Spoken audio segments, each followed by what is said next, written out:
porque siempre es importante conocer y escuchar diferentes puntos de vista sobre un tema. Diálogos, Universo 94.9. Abrimos los micrófonos a las voces expertas, científicas, profesionales y académicas para conversar en Diálogos, Universo 94.9. Los puntos de vista emitidos en esta producción no representan la postura de la institución.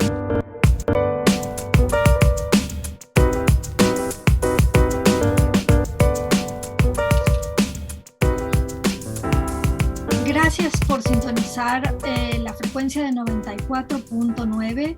Le doy la más cordial bienvenida a todo nuestro auditorio en este espacio mensual que la radiodifusora de la Universidad de Colima emite mes con mes abordando un tema que nos atañe y que tiene interés en nuestra sociedad. Esto es Diálogos, Universo 94.9, y pues con la idea de crear un espacio de reflexión que aporte al desarrollo del pensamiento crítico, hemos pensado que la emisión de hoy la dediquemos para reflexionar un poco sobre las consecuencias culturales, sociales y económicas del conflicto de la guerra entre Rusia y Ucrania, que tiene pues más de un mes ya en el mundo y que esto de alguna manera pues nos aqueja.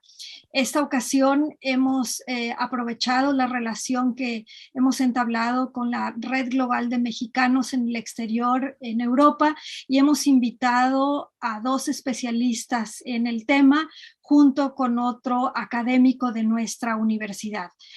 Sin más preámbulo, quiero darle pues la bienvenida a mis invitados del día de hoy. Una de ellas la tenemos grabada porque por su agenda no podía estar con nosotros. Sin embargo, era muy importante tener su aportación.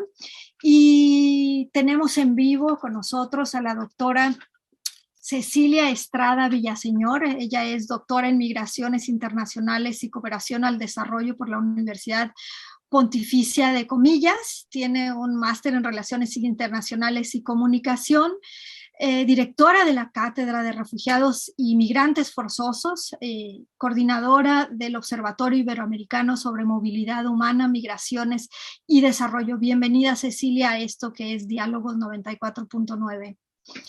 También Hola, ¿qué tal? Buenas noches, Ale. Le doy la bienvenida a otro compañero, colega desde Colima, el doctor Francisco Javier Haro Navejas. Gracias, doctor, en Relaciones Transpacíficas. Él está adscrito a la Facultad de Economía. Él es miembro, es investigador del SNI, nivel 2, y bueno, ha ofrecido una cantidad amplísima sobre cursos sobre varios tópicos relacionados con Asia, con China específicamente. Gracias por acompañarnos. Y también le damos la bienvenida virtualmente a nuestra otra ponente que también está en España. Ella es la licenciada Marisela Daniel Velasco. Ella es egresada de la Universidad Autónoma de México, tiene una maestría en Relaciones Internacionales y Estudios de Derecho, tiene un diplomado en Derecho de la Unión Europea, una maestría en Derecho Internacional y tiene un trabajo incansable y muy grande de 25 años por lo menos en temas de derechos humanos y derecho de asilo en el Alto Comisionado de las Naciones Unidas, tanto para los derechos humanos como para los refugiados. Y pues para nuestro programa queremos comenzar precisamente con Marisela para que nos explique un poco qué es un conflicto internacional. Bueno, mira, a mí me gustaría traerlo un poquito más a la humanidad que está más severamente afectada, que son las personas que están en medio del conflicto. Un conflicto necesariamente genera movimiento, genera en ocasiones, desafortunadamente, muchos abusos y de derechos humanos y de otros derechos. El derecho internacional tiene un lugar preponderante en los conflictos internacionales como el que tenemos ahora. Un conflicto internacional es cuando hay dos países cuyos combatientes se encuentran combatiendo uno con el otro. En ese contexto hay tres partes de derecho internacional que tienen un lugar preponderante. El primero es el derecho humanitario. El derecho humanitario fundamentalmente trata de reducir el sufrimiento humano causada por la guerra y lo trata de usar estableciendo ciertas reglas. El objetivo principal es que los civiles que no están batallando uno con el otro sean protegidos. Y ahorita voy a elaborar un poco más. El siguiente cuerpo de derecho internacional que es muy relevante es el derecho de asilo, el derecho de los refugiados, porque todo conflicto armado genera desplazamiento, porque la gente quiere huir de ese conflicto, no quiere que las balas le toquen, quiere huir. Y cuando puede, ya sea se queda dentro de su mismo país, pero huye a otro lugar y se llaman desplazados internos, o cruza una frontera internacional y llega a otro país convirtiéndose en refugiado. Y el otro cuerpo de derecho internacional que es muy importante es el derecho de los derechos humanos, todo este cuerpo de derechos humanos. En ocasiones, como ahora, cuando hay un conflicto, los países imponen limitaciones a esos derechos, pero hay que velar que no sea excesivo esa imposición de limitaciones. Doctor Francisco Haro, tú eres economista, tú eres especialista en la región de Asia y ahora ponemos la mirada a un lugar que está situado en la puerta a Europa Central y Europa del Este. ¿Nos podrías contextualizar en el origen geopolítico de estos dos países que están en guerra, que están en conflicto, por favor? Sí, muchísimas gracias. Hay dos grandes explicaciones del origen del conflicto. Es más complicado que lo que voy a presentar, pero para efectos de claridad en la explicación lo hago de esta manera. Una primera explicación trata de analizar el origen del conflicto desde una perspectiva histórica, viendo a Ucrania, principalmente a Kiev o Kiev, como el origen de Rusia, el origen de la rusidad. En ese sentido, lo que habría ahora es la continuación de un conflicto que tiene su origen en un descontento, en un enfrentamiento sobre todo entre ucranios y rusos. El problema de esta explicación es esta visión de la historia como una historia lineal, sí, que no se transforma, que las identidades de los pueblos, las identidades de las élites no cambian, que siempre son iguales. Entonces, ese es un verdadero problema que oscurece o dificulta la comprensión de lo que está pasando. La segunda gran explicación es un poco más sencilla, la que nos dice que el origen del conflicto tiene que ver con la expansión de la OTAN. La expansión o el intento de expansión de la OTAN, incluso contemplando a Ucrania, ha llevado a Moscú, al presidente Putin, a responder invadiendo Ucrania, ¿sí? Entonces, esta explicación también tiene sus problemas. Uno de ellos, bueno, es que no toma en cuenta otros factores de carácter cultural.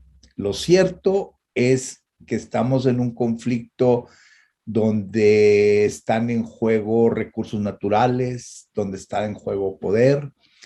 Y ahora el problema más grande que podemos ir viendo a lo largo de este programa, pues es la solución, ¿verdad? Entonces, ¿cómo lo solucionamos?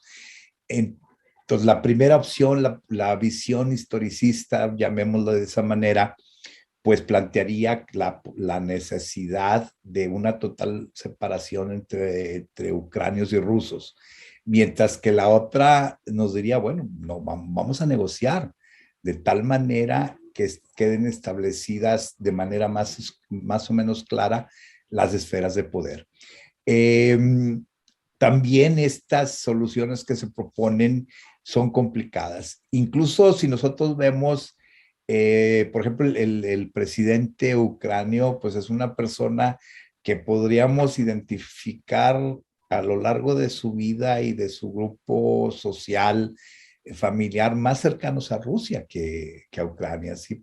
Incluso él es considerado por muchos un rusófono, o sea, es alguien que por motivos principalmente políticos tuvo que aprender ucranio, ¿sí? Porque no lo dominaba, pero una manera de acercarse a una base social que pudiera votar por él fuera esa. Entonces son países muy cercanos donde se combinan sus historias, sus culturas, y es Ciertamente. prácticamente imposible separarlos. Tú nos has ubicado en un contexto geográfico de vecinos y de muchos acercamientos culturales. Nosotros queremos aprovechar la presencia de Marisela Daniel para que abunde un poco más sobre el tema del derecho internacional que como introducción nos dejó escuchar. Adelante, Marisela. Ahora me voy a ir un poquito a detallar qué es el derecho humanitario. Como ya bien dije antes, el derecho humanitario trata de proteger a los civiles del conflicto. Es decir, impone a las partes obligaciones de, por ejemplo, respetar en la medida de lo posible, en toda medida, los hogares o lugares donde puedan estarse reuniendo.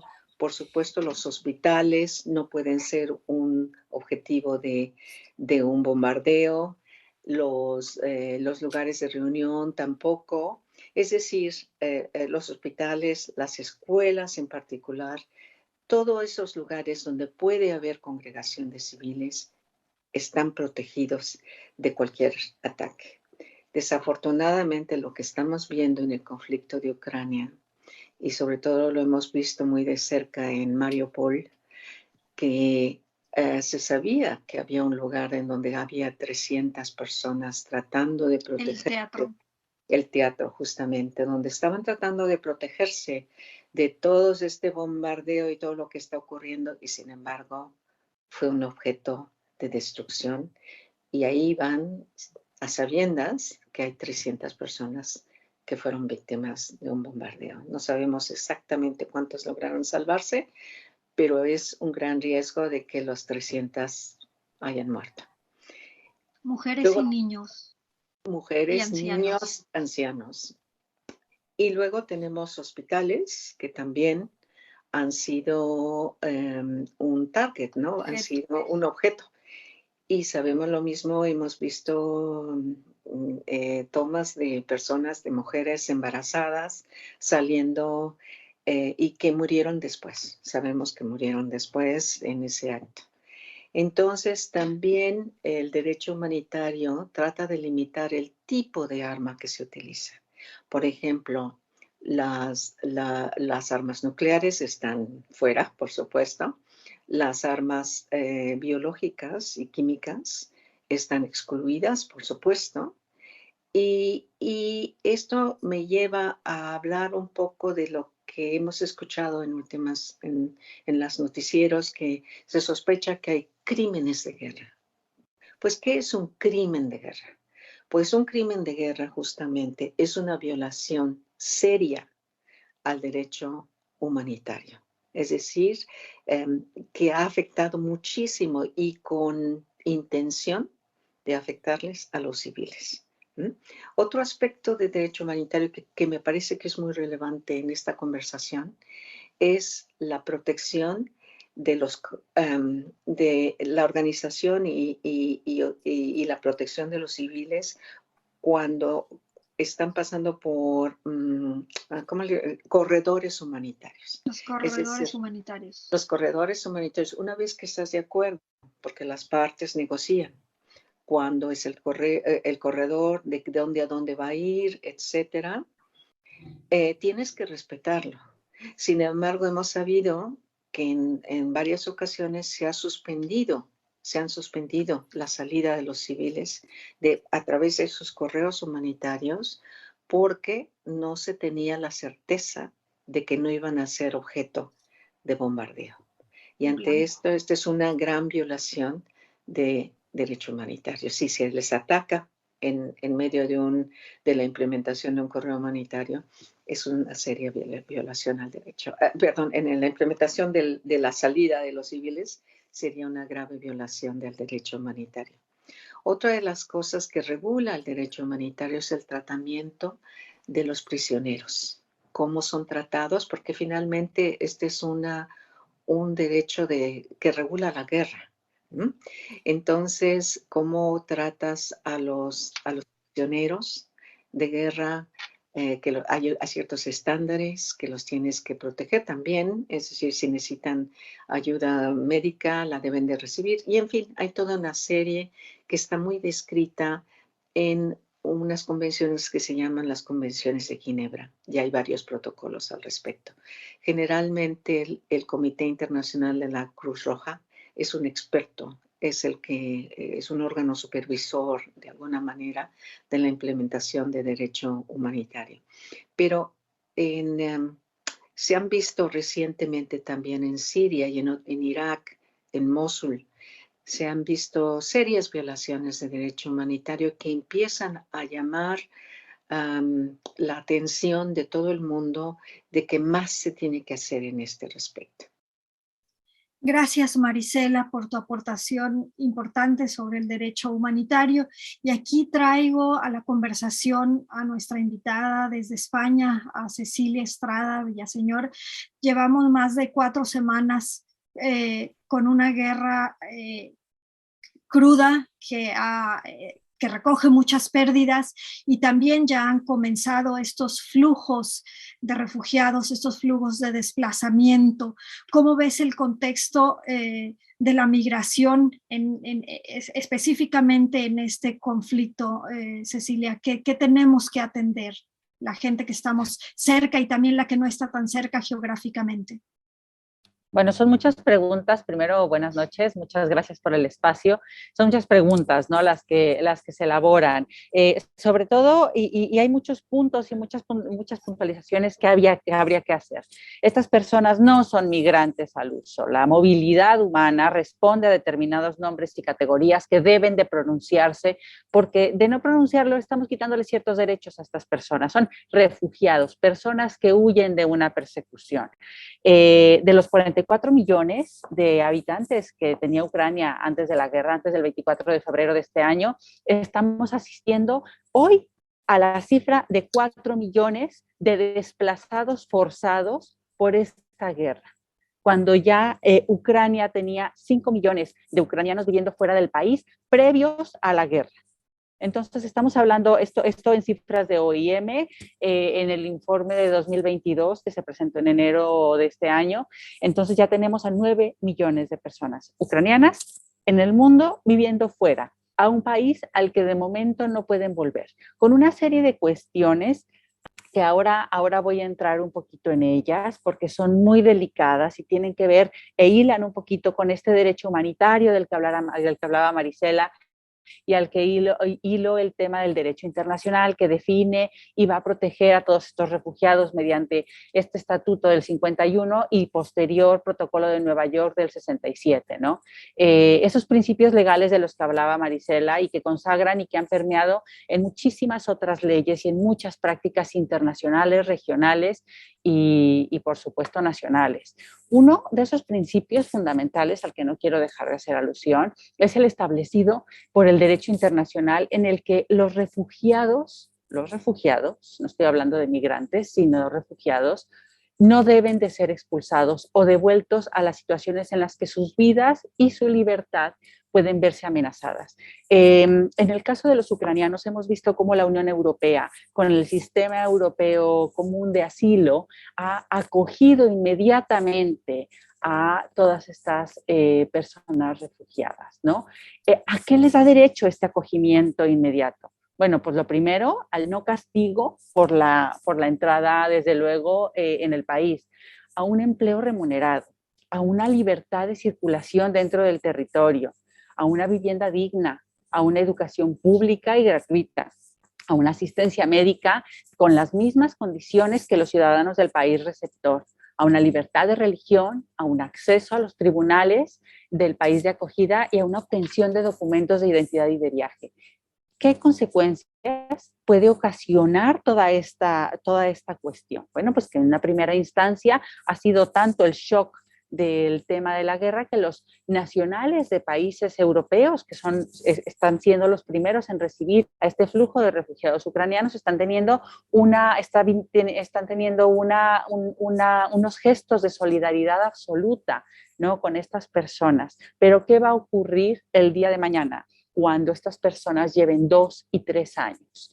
Y se empiece a percibir cuestiones como las que han ocurrido con estos refugiados venezolanos que han llegado, por ejemplo, a Ecuador, a Colombia. No nos olvidemos que todos los conflictos y todas las personas que son susceptibles de persecución son refugiados. Y tanto en una parte del mundo como en otra, ejercen ciertas dinámicas. Y en todas las partes del mundo son recibidas por seres humanos que ya viven, que ya son ciudadanos de pleno derecho de ciertos países. Y estas personas tienen una sensación de que sus propios derechos por ser nacionales, ¿cómo es posible que vaya a venir un extranjero y vaya a tener los mismos derechos que ellos?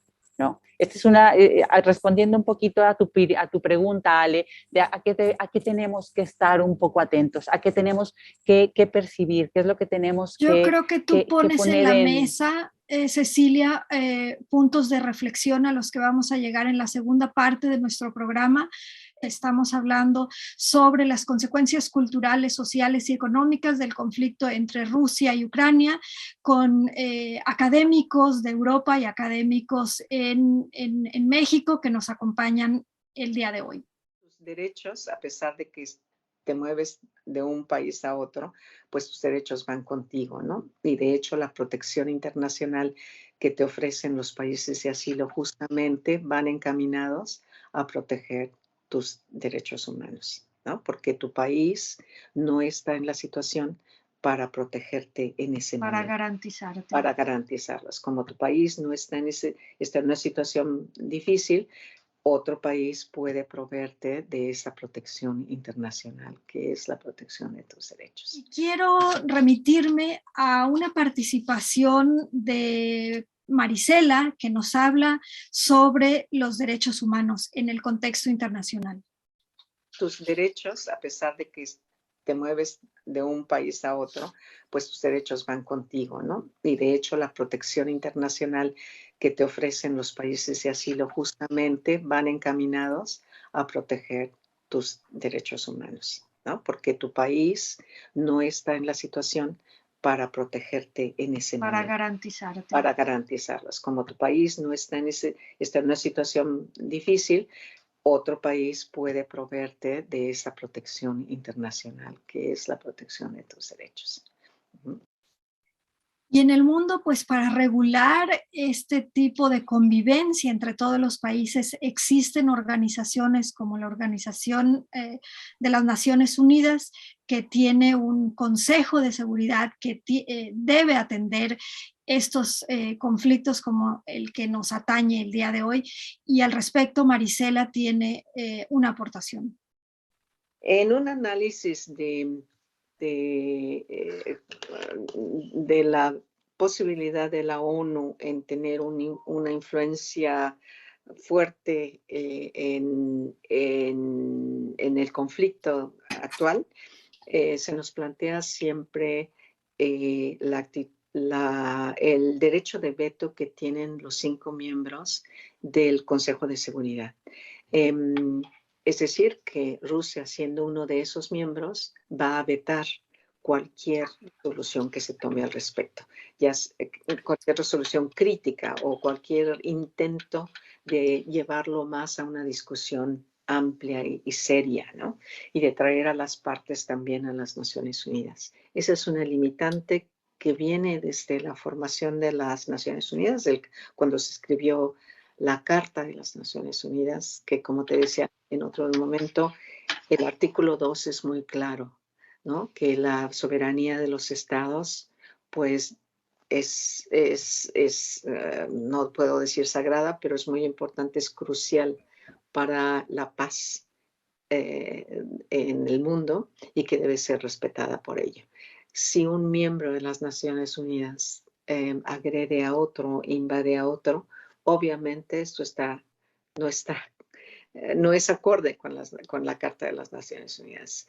Sin embargo, cualquier sanción a ese nivel tendría que pasar por el Consejo de Seguridad y es ahí donde nos topamos con la posibilidad del veto de uno de los miembros, que en este caso sería Rusia. Pues un conflicto armado, una guerra, además de la cantidad de desplazados, de refugiados, de asilados, también tiene un impacto en la economía. Y en esta mesa tenemos a un especialista en la economía.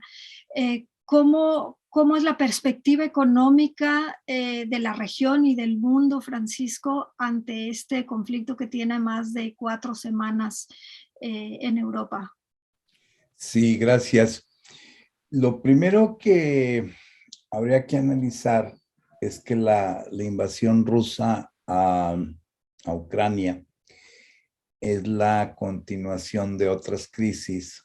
Se engarza crisis muy viejas que tienen que ver con las negociaciones entre los rusos y europeos en relación al gas. Es prácticamente cada invierno es un problema muy común que pues se tensan las relaciones entre los países de la Unión Europea y Rusia en relación al gas.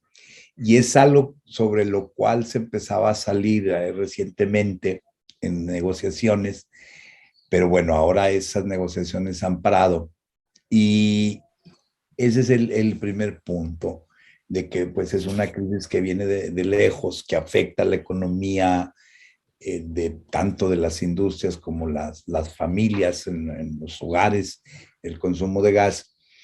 Y el otro aspecto, el segundo aspecto que hay que tomar en cuenta es que se está mezclando de manera preocupante es la inflación provocada por el COVID-19. Si el COVID-19, una de las consecuencias económicas es una creciente inflación en el mundo, el problema del desabasto de productos básicos que no están llegando ni con la rapidez ni la cantidad requeridas, que meten en situaciones muy complicadas a prácticamente todos los países. Entonces, ese va a ser los dos grandes problemas que aparecen. En ese sentido, pues ya, y ahí lo que habría que agregar son las sanciones en contra de Rusia, ¿sí? Entonces, que afectan para empezar, a las personas que trabajaban en las empresas extranjeras que se han retirado. No todas, pero sí una cantidad enorme de ellas. Entonces, la economía mundial entra en una tensión enorme que amenaza en algún momento empezar a romperse, en el sentido de la posibilidad de que los países se pudieran encerrar en sí mismos. Es muy preocupante la manera en cómo esta crisis va, sobre todo el aspecto económico, cómo va a afectar o está ya afectando en el mundo.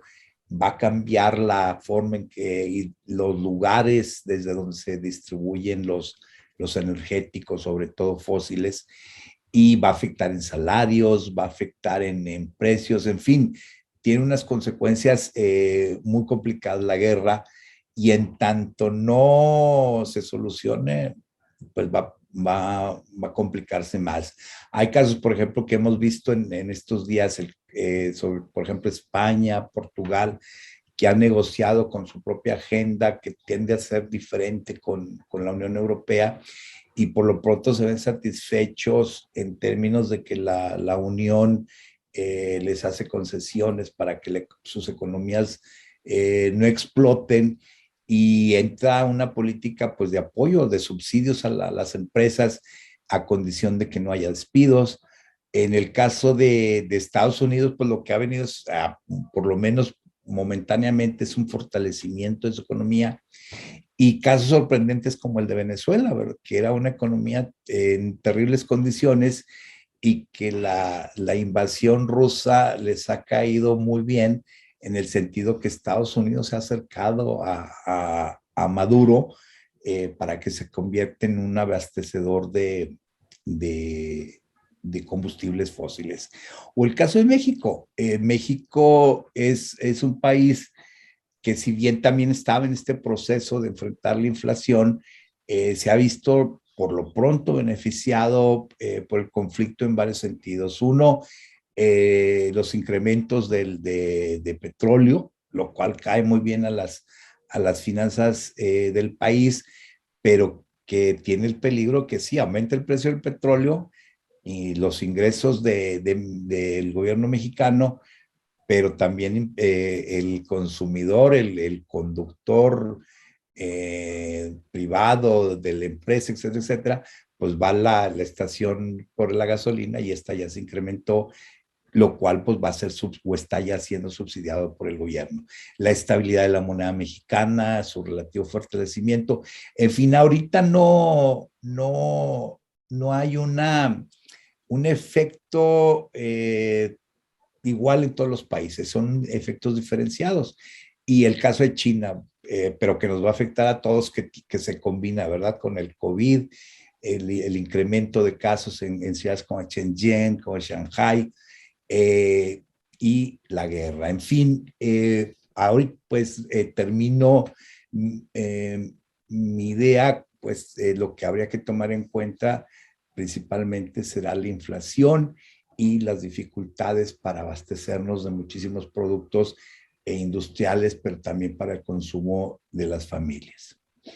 En este contexto mundial que hemos escuchado desde las diferentes perspectivas de nuestros invitados del día de hoy, yo quiero volver con Cecilia Estrada.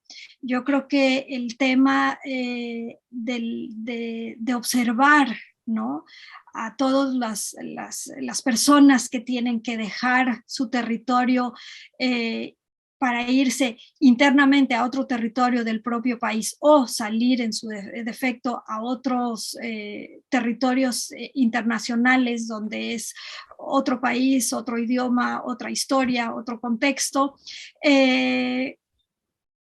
¿Qué debemos observar? ¿Cómo los que estamos geográficamente lejos de un conflicto, pero que también estamos afectados de esta guerra, debemos reaccionar? ¿Qué es lo que debemos como ciudadanos de este mundo atender, Cecilia, tú como profesional de migraciones? Bueno, muchas gracias. Yo a esta pregunta lo que yo diría es, lo primero es aplicar humanidad. Tú como ser humano, ¿qué es lo que te gustaría que te pasara? ¿O cómo te gustaría que te recibieran? ¿O de qué manera te gustaría llegar a los lugares?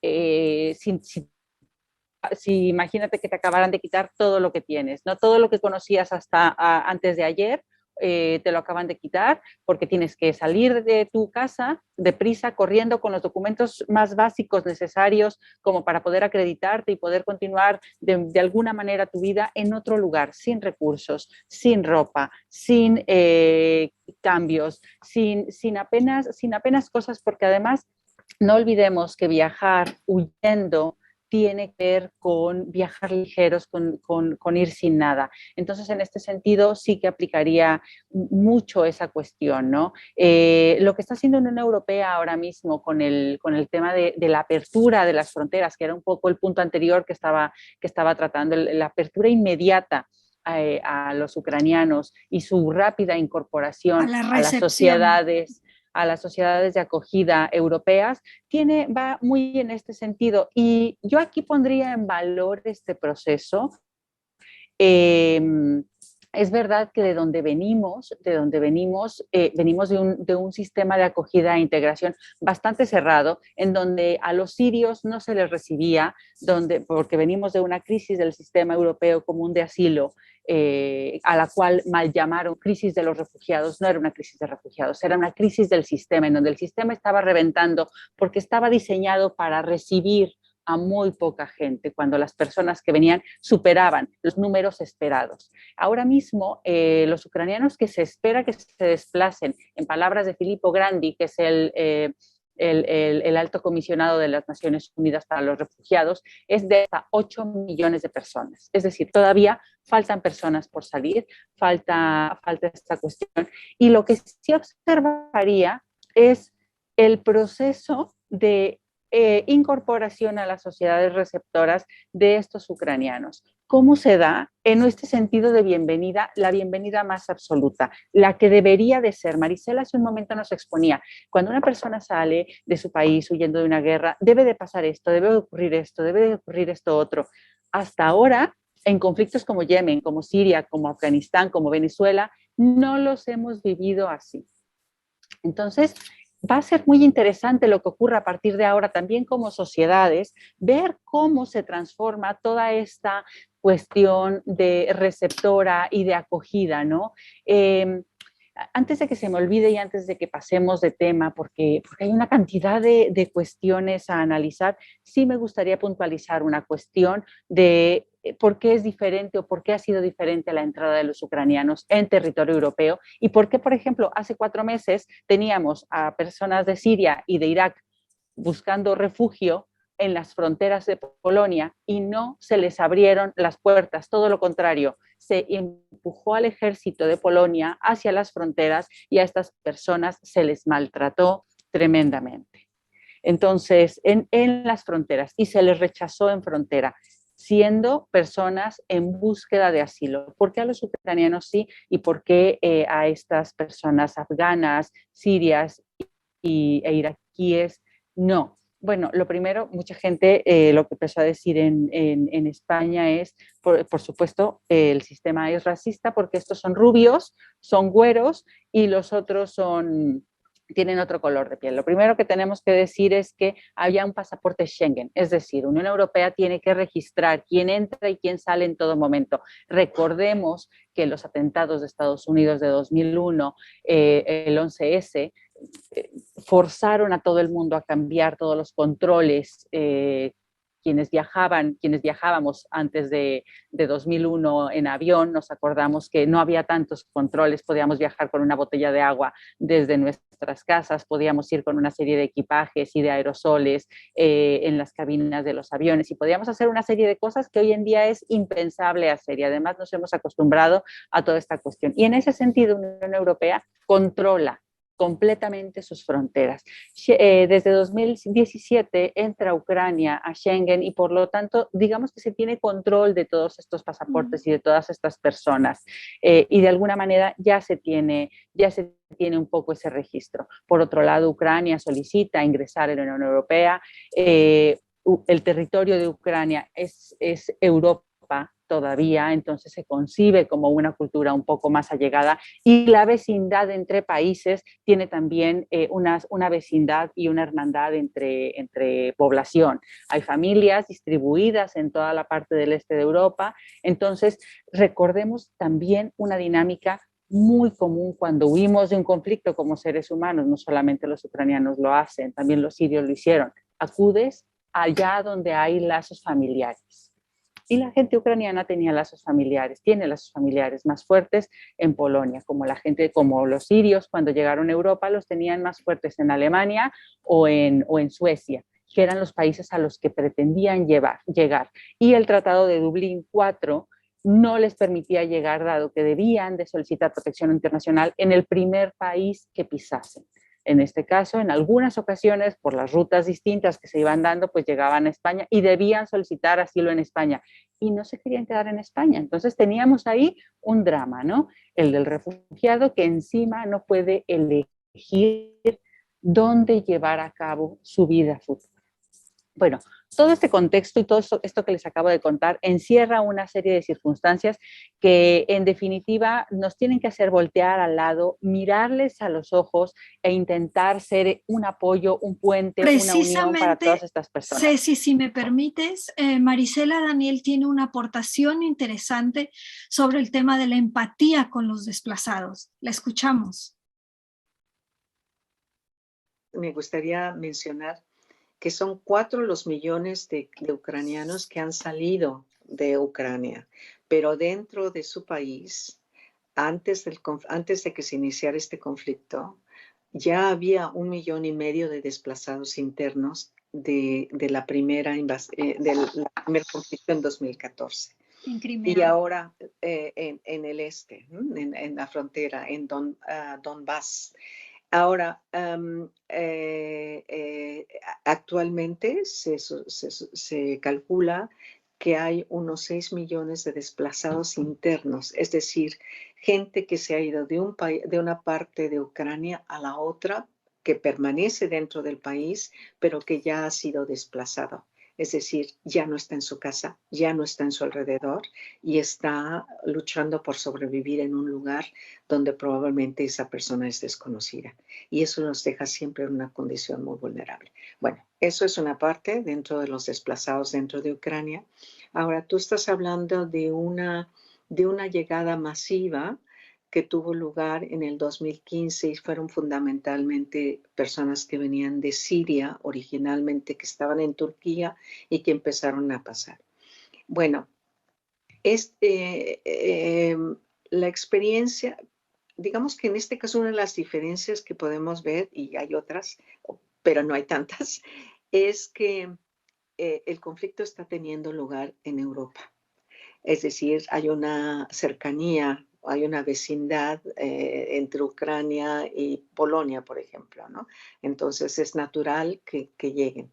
Lo que es un acto muy bienvenido es que en esta ocasión se les abren las puertas. Se les abren, se les reciben, la gente se vuelca a recibirlos.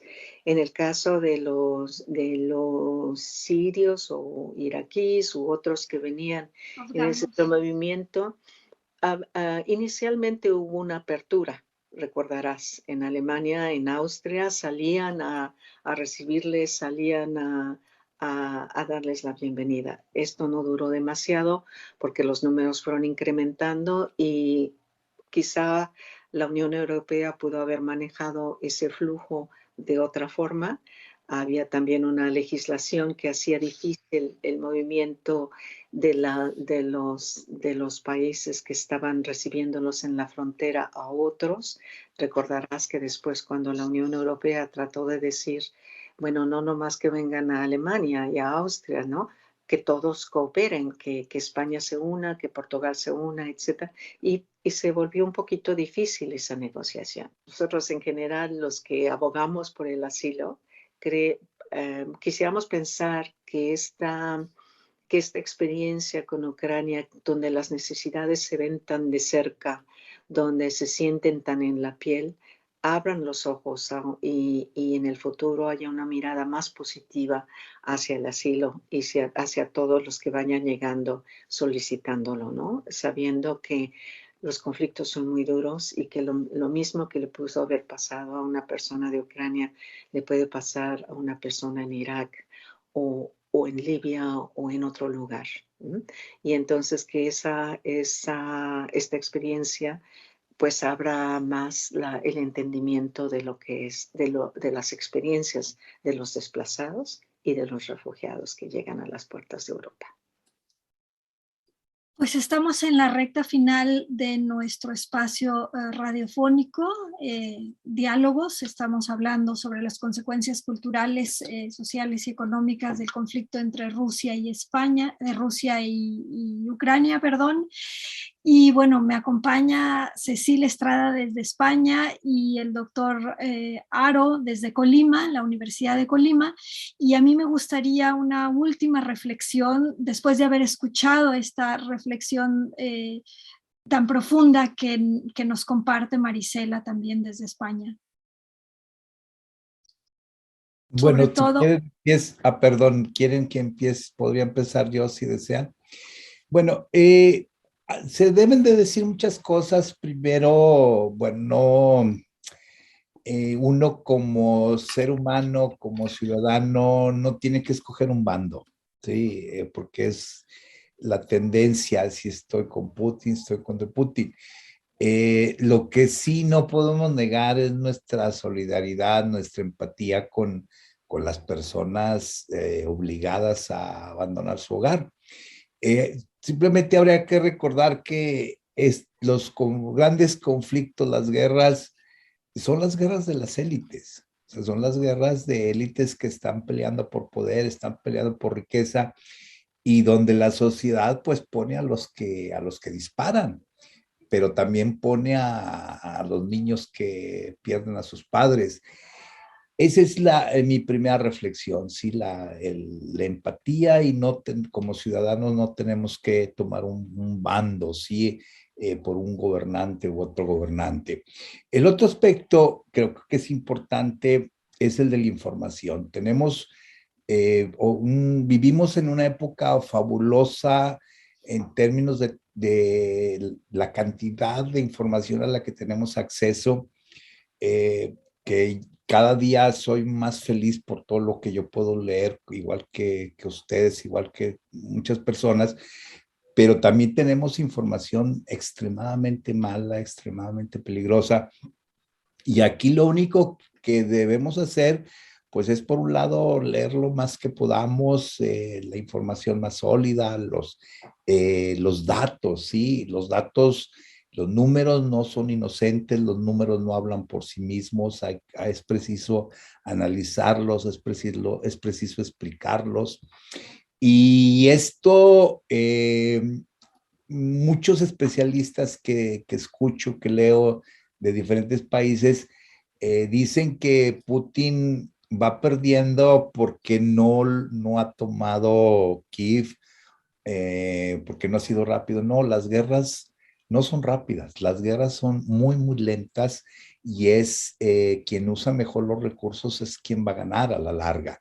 En ese sentido, no creo que Putin buscara un conflicto corto, porque entonces no habría que negociar, y ahora sí tiene que negociar. Y eso es desde el punto de vista de los especialistas, eso es uno de los aspectos más importantes, y habrá que ver, por ejemplo, los efectos, ¿sí? No solamente económicos que ya mencionábamos, sino humanos. En México ya tenemos en la frontera tanto a ucranios como a rusos intentando entrar a Estados Unidos. Obviamente, quien está entrando de manera muy fácil son los ucranios, ¿sí?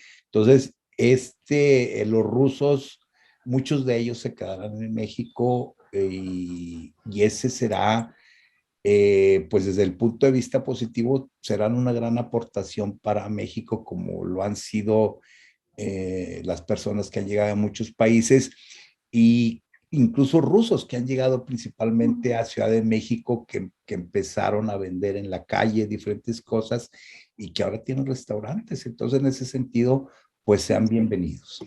Pues el objetivo de este espacio de diálogos es crear un espacio de reflexión aportando información al desarrollo para hacernos un pensamiento crítico gracias a los especialistas. Ceci, tu última reflexión antes de cerrar este espacio.